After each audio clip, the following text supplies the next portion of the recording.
G'day everybody, it's Dave from Wing Chun Mind Force. Welcome to another bus video. I'm in a different place today. A bit of a classic car park. This guy doing a bit of a clean up there. Footy oval over there. Nice place to sit. And today's subject is don't think, feel, which is something I've talked about before. But I've just had some ideas that I want to share with you regarding what that really means in practical terms. If you've been following my channel for a while, you know that I've talked about the concept of a mind map, which is something that Sigung Chu Shong Tin told Sifu Ho, who then shared that in some of his videos, and I subsequently talked to him about it. He said that Sigung only told him that twice about this idea of a mind map, but I think it's extremely important. So, don't think, feel is what I believe is the best translation of Siu Nim Tau. Siu, don't think, don't use your conscious mind too much. Nim Tau is the Nim mind. So you call it the subconscious. You could call it whatever you want really, but it means a mind that's greater than your normal mind. So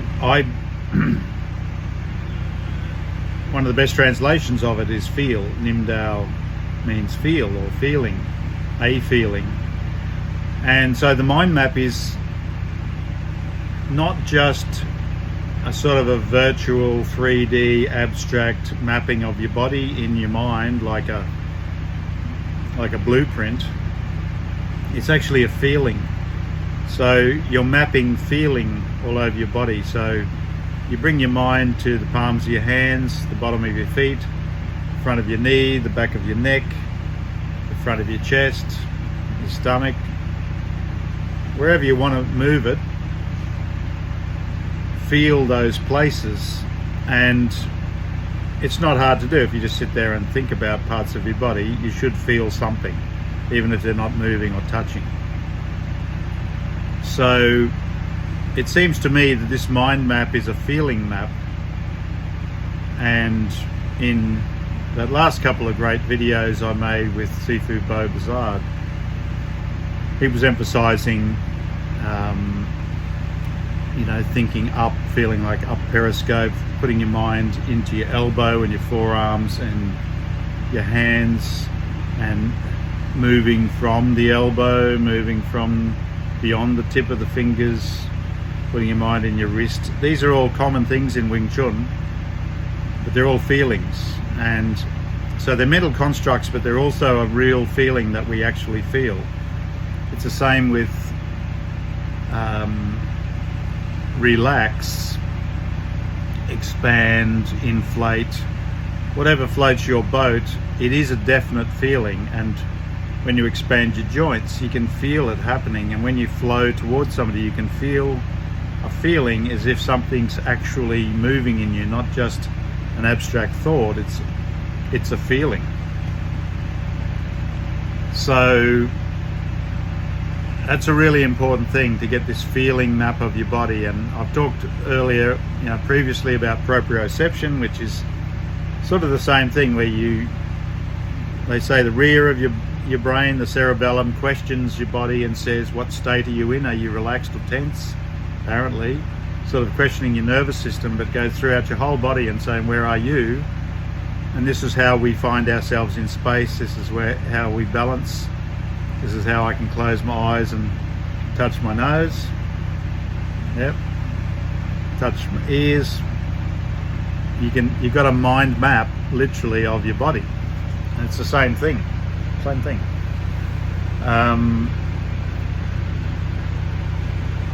So cultivate your mind map as you're doing Siu Nim Tau, as you're doing Chum Q, the other forms, wherever you're up to in your Wing Chun.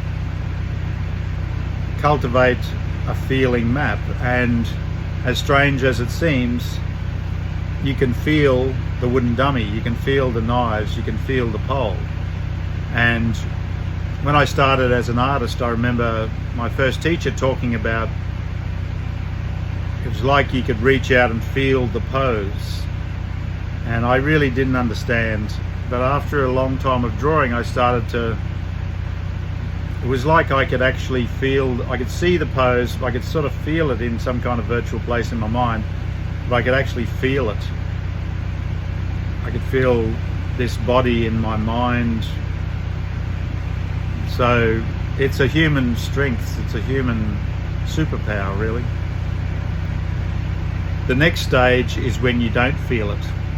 And I have talked about this too, but I've experienced it 2 or 3 times in my Wing Chun career, where it's like I've disappeared. I feel nothing. The thing is, like the old saying goes, you got to crawl before you walk, walk before you run, run before you sprint, leap and jump, whatever. So, you know, it requires patience. You don't want to get too far ahead of yourself, but just work on that don't think, feel. And this next stage is mysterious, and I can't really give you any clues exactly how to make that happen. I think it's got to happen all by itself.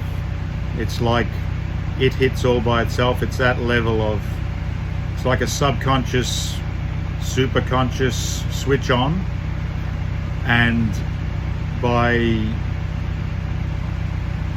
the few tastes I've had of it were incredible. Like, it was a whole different level of power. It wasn't just like the effortless stuff I was doing with Bo in the form. It was like Superman level. It felt like sort of impossible, really. It felt beyond normal.